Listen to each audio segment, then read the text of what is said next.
Agora, no Jornal da Manhã, entrevista.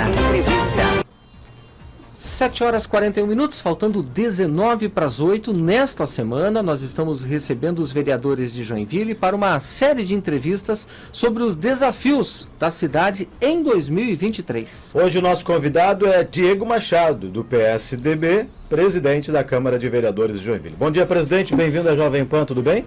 Bom dia Marquinhos, bom dia Fernandinho, toda a equipe aqui da Jovem Pan que sempre nos recebe tão bem. Prazer estar aqui. Obrigado, presidente. Primeira pergunta que eu ia lhe falar é o seguinte: o Piara estava comentando, sobre a composição na mesa diretora. Qual a avaliação do senhor, nome de Mauro Nadal na presidência, hein? Olha, lógico, a gente não conhece os bastidores da LESC, né? A gente recebe muito mais informações através da imprensa do que propriamente dos próprios deputados, né? Mas lógico que para o governo Jorginho, né, é uma dificuldade, vai ter que conversar, vai ter que aumentar o diálogo, né? O PL com 11 deputados estaduais tinha obrigação de fazer a presidência, não conseguiu construir essa conversa, teve dificuldade, principalmente por conta aí de pessoas muito conhecidas na LESC, que conhecem o regimento interno de trás para frente. O Piara muito bem falou aí, Marcos Vieira, o Júlio Garcia, Nadal, pessoas extremamente experientes lá na LESC, conhecem os corredores da LESC, conseguiram articular e agora estão criando uma dificuldade aí para o governo, mas a gente sabe que o Jorginho também é muito bem articulado, conhece muito de política, sabe dialogar, e eu acredito que nós teremos sim aí uma harmonia entre o executivo e o legislativo lá em Florianópolis. Muito bem. Presidente, é sempre muito bom tê-lo conosco aqui na Jovem Pan. Agora trazendo um pouquinho para a nossa seara aqui, né, para a nossa casa. Ontem, um dia histórico para Joinville, a presença de mais de 15 vereadores, a presença do prefeito Adriano Silva, numa conversa que foi bem produtiva, né, pelo que a gente está sabendo, na questão com o governador Jorginho Melo. Gostaria que o senhor falasse um pouquinho para a gente sobre isso. Vem ajuda para o nosso Zequinha? Vem, né? Nós não temos nenhuma definição exata ainda, né? Mas eu preciso aqui fazer algumas ponderações em relação a esse encontro. Primeiro, quero agradecer ao deputado estadual agora, Maurício Peixer, que nos ajudou. Foi uma articulação da presidência da Câmara aqui de Joinville com o gabinete do deputado Maurício, essa agenda lá com o governador Jorginho.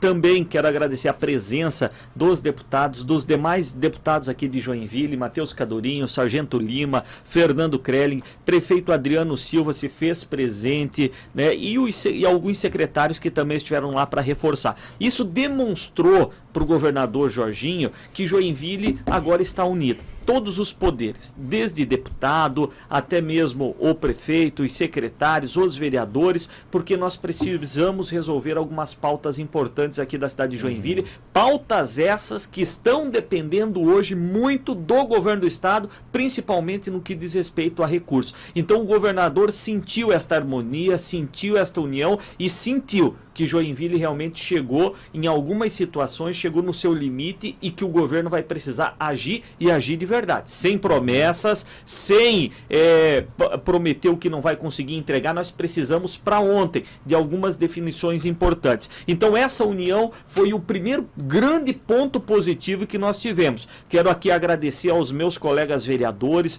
17 vereadores estiveram presentes, a ausência apenas das vereadoras, da vereadora Tânia e da vereadora Ana, que justificaram, a vereadora Tânia por uma questão de saúde, a vereadora Ana estava em Brasília, senão estariam os 19 vereadores lá. E nós tratamos de pautas extremamente relevantes e importantes. É óbvio que se a gente fosse falar, né, de assuntos, de todas as necessidades de Joinville, nós ainda estaríamos em reunião lá em Florianópolis, desde ontem à tarde. Então nós tivemos que definir algumas situações bem pontuais, urgentes, né, que atendem a todos. Primeiro, não nessa ordem, né, eu vou tratar aqui de 3 temas, não necessariamente nesta ordem de prioridade, mas uma das situações é a questão do SEASA, que na terça-feira, inclusive, nós estivemos em Florianópolis já numa conversa preparatória com o secretário de Agricultura, Valdir Colato, tratando desta transferência do SEASA de Joinville. O Joinville quer fazer uma parceria com o governo do estado. Nós estamos aqui, através da Câmara de Vereadores, garantindo orçamento e aprovando leis. O Executivo colocando também, a pedido dos vereadores, obviamente, programas que estavam extintos para funcionar, como subsídio subsídio das máquinas agrícolas, volta do transporte do calcário para os agricultores sem custos. Então a Fundação 25 de Julho, que é a nossa Secretaria de Agricultura, ela está ressurgindo. Temos ainda muitas etapas para voltar a ser aquela estrutura que nós tínhamos antigamente. Mas Joinville já está fazendo a sua parte de incentivo à agricultura. Agora nós precisamos que o governo faça a parte dele, que assuma novamente o SEASA e que o SEASA volte a ter investimento, que volte a ter abastecimento para atender a toda a região. Ontem mesmo, no discurso que eu fiz ao governador, falei: governador, uma cidade do tamanho de Joinville, com mais de 1.000 famílias hoje dependendo da agricultura, maior do que muitos municípios hoje que têm característica apenas rural. Joinville tem agricultura e tem uma agricultura forte e nós precisamos dessa valorização. Não pode os nossos comerciantes aqui estar dividindo frete, indo até Curitiba, no SEASA de Curitiba, para pegar fruta e verdura, e nós temos uma estrutura aqui que está parada. Joinville está reformando mais de 750 mil de reforma no SEASA para que o governo assuma a administração e a partir daí novos investimentos e abastecimento, porque o governo tem essa estrutura, tem a SIDASC, tem EPAGRE, então essa foi uma das pautas. Uma outra pauta que nós tratamos também, questão do São José. Que todos já têm conhecimento, o Hospital São José é um hospital municipal, mas que atende de forma regional. Mais de 30% do atendimento do Hospital São José vem de cidades ao entorno de Joinville, não é de Joinville. E é óbvio que ninguém vai negar atendimento médico para quem precisa, independente da cidade. Não existe isso. Só que essa conta está sendo paga praticamente 100% pelo joinvilense. E repasse já de 40%, 41% da receita. Exatamente. Então, o Joinville hoje investe mais de 40% em saúde. Boa parte desses 40% é só para o Hospital São José. Então, o que nós queremos, nada mais do que o justo, que o governo do estado nos ajude com esta conta. Que ajude que mande recursos para subsidiar, por exemplo, a folha de pagamento do Hospital São José. E assim o Joinville não precisa tirar, a prefeita Adriano, a prefeitura executiva de uma forma geral, não precisa tirar esse recurso da fonte 100, que é o caixa geral do município. Não tirando o recurso da fonte 100, consegue investir em obras de infraestrutura que são necessárias para a cidade de Joinville. Então, se o governo ajudar com o São José, automaticamente também está ajudando em outras áreas, porque Joinville deixa de investir no Hospital São José. 300 milhões por ano, mais do que o IPTU. Todo o IPTU arrecadado em Joinville é praticamente para bancar o Hospital São José, que atende de forma regional. Então o governador sinalizou, inclusive reconheceu. O governador reconheceu que isso foi uma pauta que ele tratou durante o período eleitoral, naquele painel que nós tivemos aqui na CIG. Né? O governador reconheceu, falou: gente, isso foi um compromisso que eu assumi com Joinville lá. E eu não esqueço, é um compromisso. Agora nós vamos sentar, os secretários municipais, com os secretários estaduais, vão começar a desenhar como que vai ser essa colaboração. De que valor, de que maneira, em que período. Não, obviamente, o governador, sem as informações necessárias, ele não ia oferecer, não ia assinar qualquer tipo de proposta nesse momento. Mas sinalizou, sim, de uma forma muito positiva, que haverá uma ajuda do governo do estado em relação a isso. Uma outra pauta, que ela é muito mais extensa, que é a questão da infraestrutura, que nós tratamos. Todos sabem, o ex-governador Moisés criou lá o popular Pix do Moisés, Existe, o governador Jorginho ontem estava nos explicando que existe aí uma série de ilegalidades nesse processo, que não era um processo fácil de você comprovar. Muitos prefeitos estão tendo hoje dificuldade de fazer a prestação de contas desse valor que receberam. Então esta não é a maneira correta. O governo está estudando uma outra maneira de fazer esses repasses que haviam sido anunciados, mas de uma forma mais tranquila, que vai dar segurança para o estado e vai dar segurança para as prefeituras na prestação de contas. Entre essas obras de infraestrutura que nós solicitamos ao governador Jorginho, tá, por exemplo, a duplicação da Rua Dona Francisca, que liga vários bairros de Joinville e que leva até o Parque da Perini. Nós sabemos que a Rua Dona Francisca, o entorno, não só o Parque Perini, mas o entorno da Rua Dona Francisca hoje corresponde a 3% do PIB do estado. e nós temos ali uma rua praticamente rural, imperial, que está num estado caótico, terrível, intransitável. Só que essas obras, a prefeitura não tem caixa para investir sozinho. Como nós falamos aqui, quase mais de 40% do orçamento da prefeitura está indo só para a saúde, fora os 25% de educação, e aí vai. A prefeitura hoje não tem recurso próprio para investir numa obra de 300 milhões, que é o que necessita, por exemplo, a Rua Dona Francisca, que já está com um projeto executivo pronto. Então, e aí, lógico, o prefeito Adriano, que estava lá, reforçou várias outras obras de infraestrutura, né, questão da Zona Sul, questão de elevados, né, a duplicação de toda a Autocar, que agora vai começar com recursos de emenda, mas que é um trecho pequeno, né, o outro trecho precisa da intervenção do Estado. Então, assim, obras de infraestrutura de uma forma geral. Quero parabenizar aqui o prefeito Adriano, parabenizar os secretários que foram muito bem organizados. Além dos documentos que a Câmara levou e protocolou, o prefeito Adriano, junto com os secretários, levaram todo um dossiê para o governador, com projetos, né, com orçamentos, mostrando realmente a necessidade, mas já levando algo propositivo, dizendo o seguinte: governador, está aqui, está organizado, agora nós só precisamos do dinheiro. Presidente, vamos lá. SEASA, São José, infraestrutura, momento histórico, né? A Câmara inteira lá, né? Se não fossem as questões pessoais, os vereadores estariam lá. Tudo muito bonito, na foto, na imagem, os pedidos, tudo mais. Agora, se a gente não continuar, não ter uma continuidade de cobrança, esses assuntos podem cair no esquecimento por parte do governo do Estado. O São José, como o senhor bem falou, a gente já fala na imprensa aqui há anos, né? O Pinho Moreira, quando era governador, veio aqui em Joinville numa ação bem eleitoreira, fez 2 depósitos lá de valores no final de mandato, depois não pagou mais, ou seja, não dá para esperar mais em relação ao nosso Zequinha.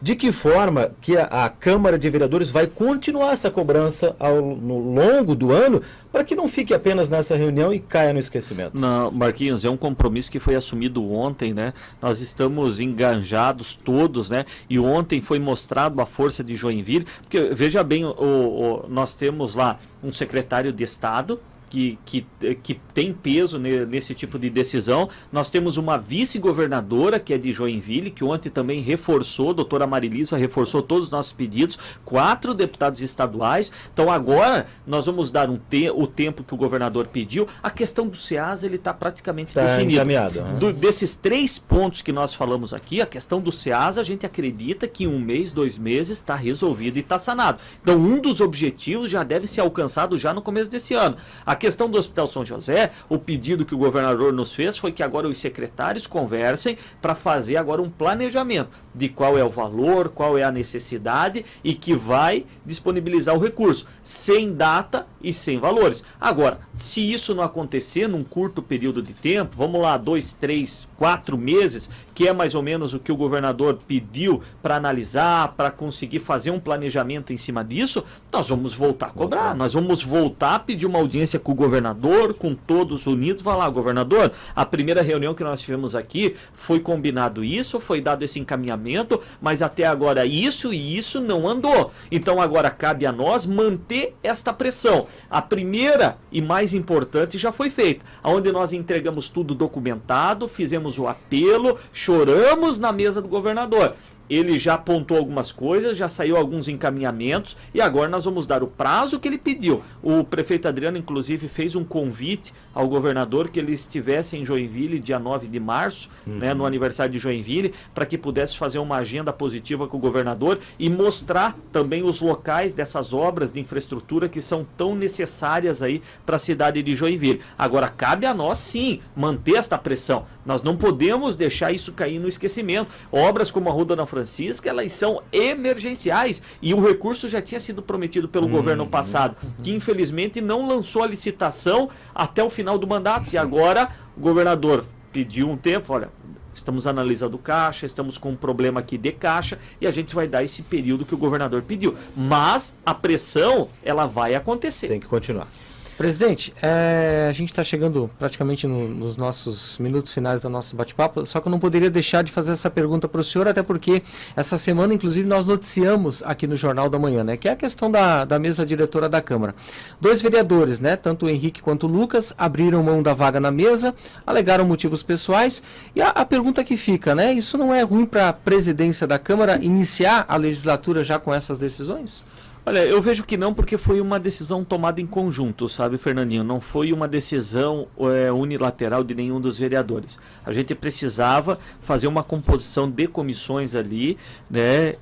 Existia ali algumas divergências em relação à composição de algumas comissões. Os vereadores se manifestaram também que gostariam de participar de algumas comissões e por eles estarem na mesa diretora, o regimento interno não permite. Então eles teriam que renunciar. Então foi a escolha deles, eles sentaram com o grupo, com os demais vereadores, colocaram a situação e houve um entendimento. Não foi uma decisão dos vereadores, olha, estou saindo, não quero mais ser vice-presidente, no caso do vereador Henrique. Não foi isso. Foi uma decisão que foi colocada à mesa e foi tomada em conjunto. No momento que houve a decisão deles, no caso do vereador Henrique, de deixar a mesa diretora, porque ele gostaria de ocupar uma vaga numa comissão, imediatamente já foi sinalizado pelos demais vereadores que esse nome para ocupar seria o vereador Érico, que até então era secretário na mesa. Então houve um consenso, houve uma articulação e houve uma costura. Não foi algo imediato, não foi da noite para o dia, houve um entendimento nesse sentido que já estava sendo costurado há algumas semanas.